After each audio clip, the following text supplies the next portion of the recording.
ধন্যবাদ জানাচ্ছি বাংলার দর্পণকে। প্রতিটি মানুষের জীবনেই একটি লক্ষ্য থাকে। আমি যখন স্কুলে ছিলাম 2011-12 সালে, তখন স্কুলে বিভিন্ন নাটক, বিভিন্ন সামাজিক সচেতনামূলক কার্যক্রম হতো রোভার স্কাউটের। তখন এসবে বন্ধুদের সাথে যাইতাম, যাই সেগুলোতে ভালো লাগতো। তো হঠাৎ করে আমাদের কিছু ফ্রেন্ডের মনে হলো যে আসলে আমরা যেহেতু বিভিন্ন সামাজিক সাংস্কৃতিক কর্মকাণ্ড করে থাকি, তো আমরা একটা পাঠাগার করি যেখানে মানুষের মাঝে জ্ঞানের আলো বিলি করে দেওয়া হবে।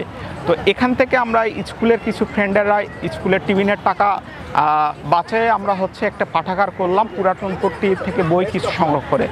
আমরা নিয়মিত স্কুলে যেতাম, নিজেরাই বই পড়তাম। এছাড়া আমাদের কিছু আদিবাসী ছেলেমেয়েরা ছিল, আমরা সপ্তাহে 2-3 দিন যেতাম। তাদের বিভিন্ন লেখাপড়ার জন্য বিভিন্ন সাংস্কৃতিক সামাজিক যে কার্যক্রম রয়েছে, সুবিধাবঞ্চিত শিশুদের নিয়ে কাজ করতাম।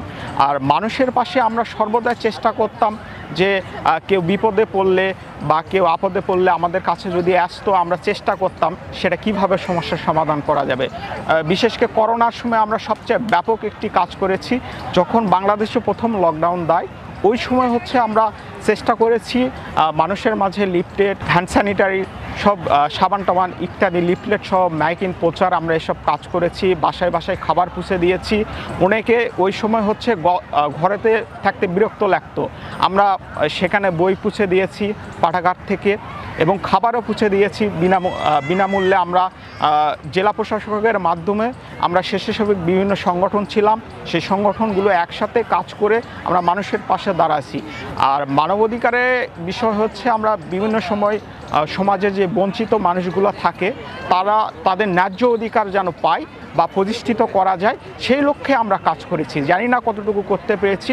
আপনারা জানেন আমি সর্বদাই চেষ্টা করি প্রতিটি সময় মানুষের নিয়ে ভাবা বা মানুষের জন্য কিছু করা।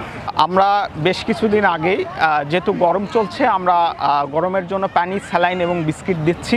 এছাড়া এই ঈদের আগে একটি বাল্যবিবাহ ছিল, যেটা লোকটার বাবা মারা গিয়েছিল, উনি রিক্সা চালক ছিল। সেই পরিবারের পাশে আমরা দাঁড়াইছি, বাল্যবিবাহ প্রতিরোধ করেছি, এবং সেই মেয়েটির দায়িত্ব নিয়ে আমরা তাকে স্কুলে দিয়েছি। এবং ওই পরিবারের আমাদের পক্ষ থেকে মাসিক সামান্য একটি উপহার তুলে দেওয়া হয়। আমরা যেহেতু স্বেচ্ছাসেবী, আগে আমাদের নিজেকে মানুষ হতে হবে। আমরা সমাজের দর্পণ। আমরা বলি বই পড়লে বই যে মানুষের একটা বন্ধু প্রকৃত। তো কাজে আমরা নিজেরাই কিছু করব, এবং আমরা চেষ্টা করতেছি আমরা একটা কর্মসংস্থান সৃষ্টি করার। এখানে নারী এবং ছেলেরা দুইজনই কাজ করবে। আমরা যুব উন্নয়ন থেকে বেশ কিছু ট্রেনিং তাদের দিচ্ছি, সেটা আমাদের সংগঠনের মাধ্যমে আমরা স্বেচ্ছাসেবক হিসাবে।